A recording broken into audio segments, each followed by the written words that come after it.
Welcome to another week. Week 7 of 8. We only have one more to go.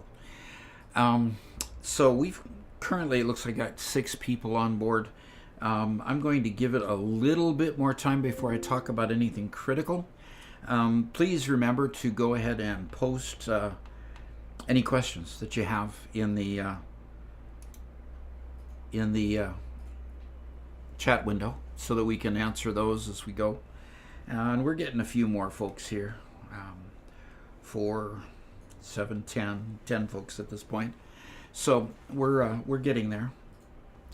Coming into the last weeks, I am going to talk a little bit about what I expect in the final paper, and hopefully that'll help you to kind of hone down what the paper's ultimately going to look like.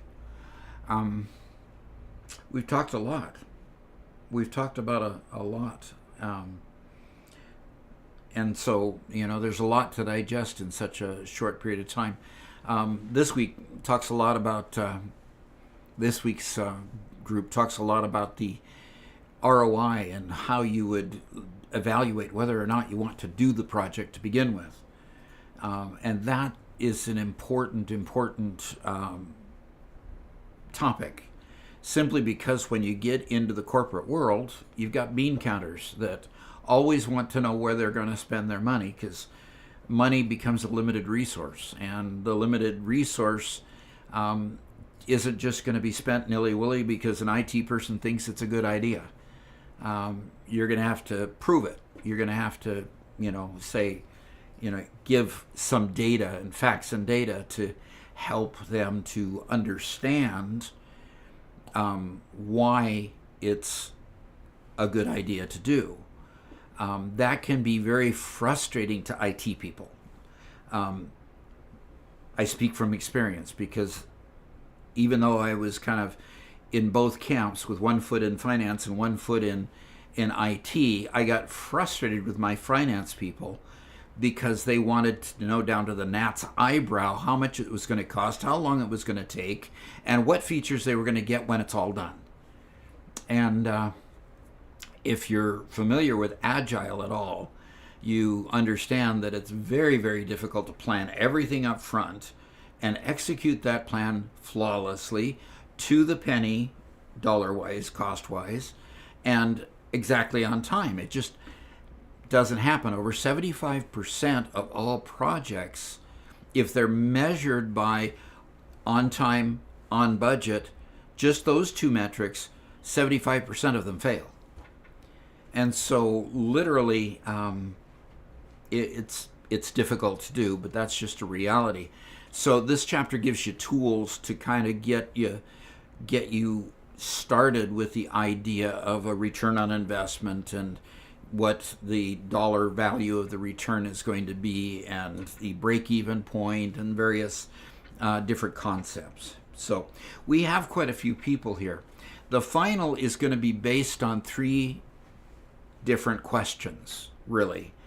And those 3 questions you'll answer, and you just put the title being the question, and then answer the question, taking whatever amount of pages you need to take in order to thoroughly answer the question. I believe it said, does it say 750 words or something like that? It gives you a word count to hit for each of the sections. We're not talking pages this time. We want 1 title page on the whole paper and 1 references page at the end, with all 3 questions just in the body, okay? So, fairly straightforward. Just, talk about the answers to the questions. Show me that you know and understand each one of the questions. And, I grade fairly easy once you've been able to do that. So, format your title page and format your references page in APA format, but kind of the middle is free form. Just make sure you double space the body of the paper, and will mostly be good. So, any questions popped up? Doesn't look like any questions popped up at this point. Okay. All right. I I did pick 4 different topics that came up in this week's posts of articles, current event articles, and discussion. One that tickled my funny bone, and others that were relatively serious, because basically at the end we start talking about the future of blockchain. Does it have a future? And we need to be real about the idea that blockchain is a method of recording data that has certain attributes. And those attributes are distributed nature, the distributed nature of the data structures, and the security that can be involved in being able to record the data encrypted and distributed, and that allows you to then recruit a lot of different people to provide input in various locations. Those features are what drives the return on investment. You would not use the database where you would not use blockchain where a relational database would do a better job. So if you have an internal database that you want to, figure out how you're going to store the data, you definitely would not use blockchain if you were never going to have it be distributed outside the company. Okay, so if you're not attaching supply chain to it, possibly with your suppliers that would contribute to it on into your company, and possibly your customers that would contribute, references as far as evaluations on the product, and be able to interact with it if they needed a return and so forth, you would definitely not use a blockchain in those circumstances. So when we talk about the future of blockchain, we want to talk about applications that are useful and actually create a benefit after you've implemented it. So the one that tickled my funny bone was this Coinbase article, and the Coinbase article was making pennies useful again. And I loved their little ad down here, and I'm not going to play it. Their little ad here where they have Lincoln talking from the face of a penny, and sharing how he felt about being tossed in a fountain, or just tossed in a collection, or used as a to get back at somebody, kind of a revenge coin by paying your bill off all in pennies. And so I thought the ad was cute. It tickled my funny bone. But really, Coinbase is trying to address the surge in the desire of governments to have central bank digital currencies. And so if we can have wallets that have a stable coin instead of a central bank digital currency, the stable coin could represent the information and data that is out there in the fiat world, in the dollars in this case, but at the same time be able to spend those pennies without having to worry about carrying pennies in your pocket. So could possibly, use it to get rid of the penny eventually, because they've wanted to get rid of the penny for quite a number of years, I would say decades, because I heard about trying to get rid of the penny when I was a kid. And now it's even worse. A penny's worth far less now than it was even then as far as its buying power. So this was funny. I think they did a good job in putting that 1 minute spot together and making it humorous and making it stick in people's minds, and as a potential alternate to the central bank digital currency. Okay. The next one that I thought was really, really good. Can blockchain help the poor around the world? And the answer to that is yes. And the answer to that is it already has. When I first got involved in blockchain was when my wife was getting her master's degree a while back. And she ended up taking a course, oddly enough, that talked about blockchain. and one of the sections was talking about blockchain. And after she had bought the book and after she used it for that section, she said, "You might be interested in this." So I read it. And that piqued my interest. And one of the big sections in that book was how in the Middle Eastern countries where the Arabic nations tend to not allow their women to have even bank accounts, progressive women who wanted to go out and get work or who were in a situation where they weren't supported by a father or a husband and entered the workforce, by law, they're not, in some of those countries, they can't hold bank accounts, so they were being paid in Bitcoin.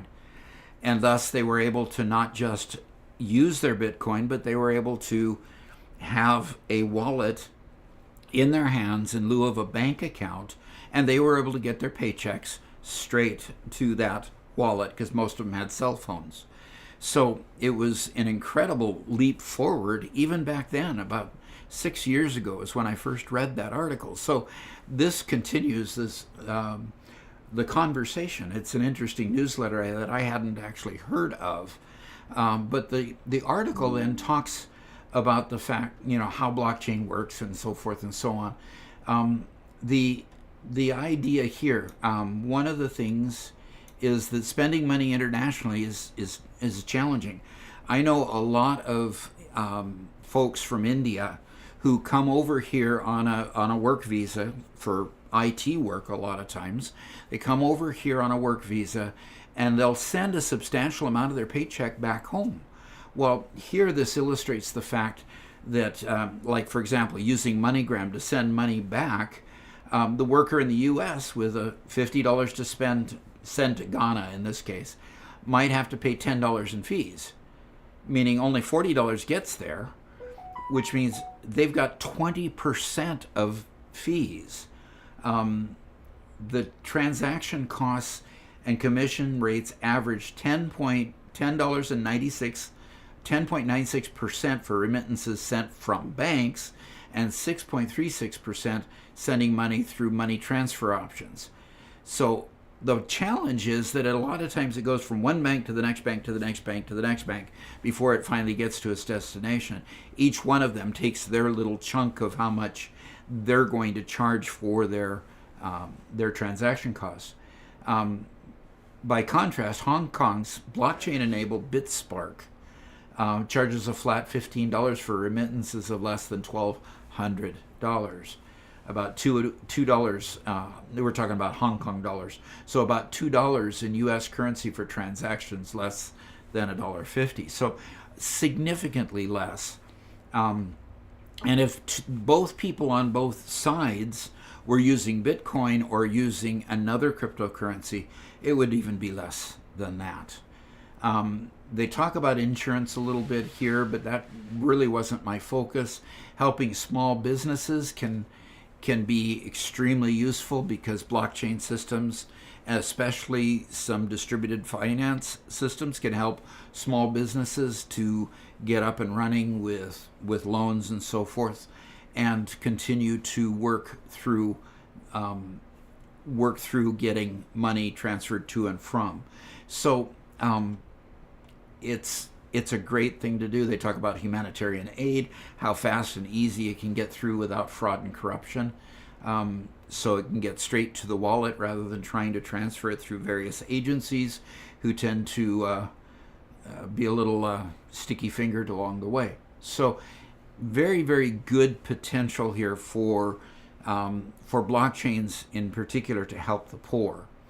This one here, medical researchers, they talk first about defending against cyber attacks. They also talk about various other subjects. They talk about, in particular about this WannaCry cyber attack.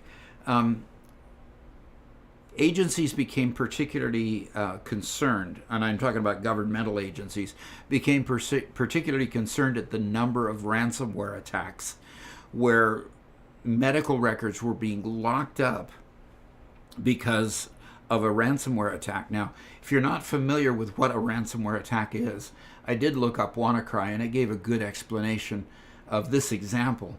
It's a ransomware crypto worm which targets computers running Microsoft Windows operating system, Okay, that's kind of like 90% of everything out there.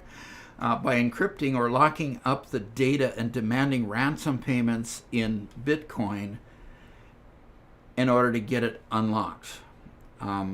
It's also known as WannaCrypt or Decrypt OR or WannaCrypt OR, several different names, but all variations on the same thing. And they show you some pictures here of, oops, your files are encrypted. What happened to my computer? Can I recover my files? Sure, we guarantee you to recover all your files. Just pay us a bunch of money. And how do I pay? Bitcoin only. So this appears up, and then it has all kinds of different clocks that want to encourage you to pay quickly, and tells you when they'll all be lost eventually if you don't ever pay at all. So not very nice stuff. Ransomware is just really nasty, nasty stuff. So we go back here to other things they talk about. They talk about the framework of the HNM block. This is a particular one that's attached to devices to gauge, to be a hardening against cyber attacks. They also talk about the ability of healthcare systems to use it for telemedicine solutions and help them to. They also talked in here, and when I read it, I found it. Also talked in there about the fact that patients could then direct their own health care. They could then refer their medical records to certain doctors that they wanted to have access to their records. Blockchain allows the hospital and medical industry to do all of those things. And it's just a matter of, do the hospitals have enough money in their budget to be able to afford to put a system like this in place? Several systems in Japan have implemented it for their hospital systems, and in doing so they have had a huge amount of benefit and a huge amount of popularity. The popularity comes, and then the patients start coming to that hospital. So not only does it save them internal costs of record keeping and making sure that everybody gets the data they need, but it also brings extra business to them because people feel that their data is secure. So let's move on. Have you ever bought a house? Most of you probably haven't yet bought a house.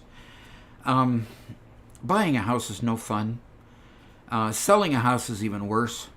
Buying a house is just difficult. You feel like you're under a microscope being scrutinized for your entire life, and you felt like you've been to Judgment Day if they ever give you a loan. And it's probably that situation, especially now with the interest rates so high and banks not willing to do much loaning. So it's always been hoped that real estate can be can use blockchain as part of the solution to get rid of the mounds of paperwork and the mounds of intermediaries that are involved that take up so much of the money that you get as proceeds from a sale, or the amount of money that you have to pay because the seller doesn't get all the money you pay. So generally the seller will lose, they'll lose at least 7.5% to 9% just paying the realtor. They'll pay another 1% in B&O costs, in real estate costs to the state for selling it, kind of a sales tax. And then you've got to pay the title transfer people to get the title all worked. You got to get the title company paid so that they can do all the research, make sure the title is clear. On and on and on it goes. The page that they're usually written on legal pages. The page just detailing out all the various costs of everything taken out, the seller costs and buyer costs, is an entire page long. It's just insane. So hopefully, blockchain can make its inroads. But the problem is it's such a regulated industry because there was such fraud and graft, just like securities. the regulatory hurdles are just incredible. So it may not ever be successful. I would hope that they are, but I think there's too many people interested in their cut of the pie for every sale of a house that you may never get it past the hurdles that it takes. So, we go through the section of how blockchain works and the applications. Property ownership and title management would be one. The tokenization of the real estate asset itself. In other words, on the blockchain is the title. It's not filed in a county seat somewhere. It's on a blockchain instead, held in a smart contract, and all the regulations can be held in the various smart contracts so that all those contracts can be executed once all the I's are dotted and T's are crossed and the requirements are met. Streamlining the property transaction, data management, property valuation and appraisal. It's a lot like the COMGO exercise that I had you write the paper about in week 4, because the problem that COMGO solved was the fact that they needed financing for businesses to run and operate, but those businesses many times had properties all over the world. And with properties all over the world, how in the world do you collect all that data to make a loan? Well, the paperwork hassle in that situation was so heavy that many companies would never make it through that process. And COMGO helped solve that. Here we've got a similar situation with the real estate industry as well. Now, when they talk about challenges to overcome, the regulatory and legal hurdles by far are the most difficult and onerous to get across. The cost transition, who's going to pay for the system? You've got real estate agents here, you've got title companies there, you've got banks there. All of them don't necessarily have interest in creating a homogeneous system that would serve all three of those industries. So that might be a challenge in and of itself just to get something implemented. Security concerns, there's sensitive personal and financial information. I think we can handle the security concerns pretty easily. And then big one, resistance to change, yes. Lack of expertise in those industries to implement a blockchain. Most of them have a hard time installing the software that it takes to write the titles and write the sale papers. I've serviced so many real estate companies that literally they had one expert, and if that expert ever decided to even think of another job, they were all over that person to keep them there. So it's a challenge all over the place with this. But boy, it would be so nice if real estate companies could just get their act together and do something like this. So, yeah, you have a comment? Yeah, I wanted to comment on this one especially, because real estate, who owns real estate is more or less it's directed by the government, right? It requires a government record. Unfortunately, when you talk about when are people adopting new technologies, governments are almost always in the late majority or the laggards. They're always very, very late in the life cycle when it's established, when it's well known. Not just because the people who are making the laws are typically on the older side, right? And so, imagine trying to convince people in Congress that this new blockchain thing is good, despite everything they've ever read on the news about, oh no, Bitcoin scam going to take money from your grandma. So it becomes very difficult to do that, which is why the examples of where it's being adopted, more authoritarian countries like the UAE, and smaller countries like Estonia and El Salvador. Yep, definitely true. Definitely true. So, the future of blockchain? The future of blockchain is as bright as the minds that are willing to try to improve their systems. And with this article, you can see that might not be an easy situation to get through to begin with. So that is all I have today. I deliberately did not do a Kahoot today. I want to let you go a little bit early in case you've got things to do or you've got other homework to get to, because we're winding down to the end of a term here. So I usually keep you a little less time anyway this week 7 and week 8. Throw any questions into the chat window, and I think I'm going to call for the roll for the end, and all of you can go do more productive things than sit and listen to me. Okay?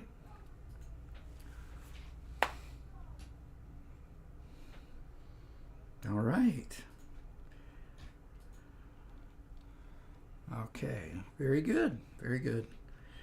I appreciate all of you that did come. So do good on your homework. Know that I will be watching my email this week.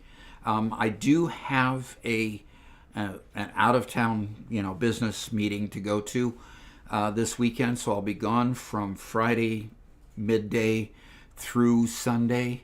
I will catch up to all the emails and correcting the papers and such on Monday like I usually do. That won't be delayed. But I might be slow in answering emails if you send an email after Friday morning, just because I won't have access to them. So look forward to seeing you again one last time next week. Do good, and we'll look forward to seeing you later. Thanks.